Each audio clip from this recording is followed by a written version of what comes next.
Mentorska podrška često pravi ključnu razliku između dobrog i nezaboravnog nastupa. Muzički producent Zoran Beočanin Sotir je čovek od poverenja. Osoba iza koje stoji posvećenost, rad, red i disciplina. Takmičari su prvo iskustvo u radu sa profesorom Sotirom ocenili kao neprocenjivu nagradu koju su u startu dobili od Haj produkcije. Ja sam dao sve od sebe da se oni opuste i da u stvari oni treba da budu ono što jesu oni, da nema razloga da nikakvim tu strahom i nekom tenzijom, zašto dođeš, pevaš, opušteno, sve. Trudio sam se baš da ih opustim i kad sam vidio da neko je u nekom grču, ja kažem, čekaj, stani malo, nećemo sad pesmu, hajde malo da pričamo, čim se ti baviš, ovo ono, malo da ga opustim, da. I onda...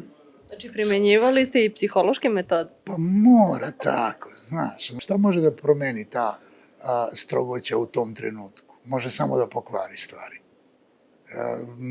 Više može da doprinese da ga opustim i da ono nego... Saveti koji su došli iz iskustva, rad na interpretaciji i vera u mlade talente, to je temelj na kojem se gradi samopouzdanje budućih zvezda. Ja još nisam skupio sve utiske, ali ja znam, ja radim u Hajpu, meni je osoblje preljubazno i predobro. Ja sam to rekao posle prve audicije, rekao sam, vi ste genijalci, super ste mi, volim vas sve, svi su ljubazni, svi su nešto predusretljivi.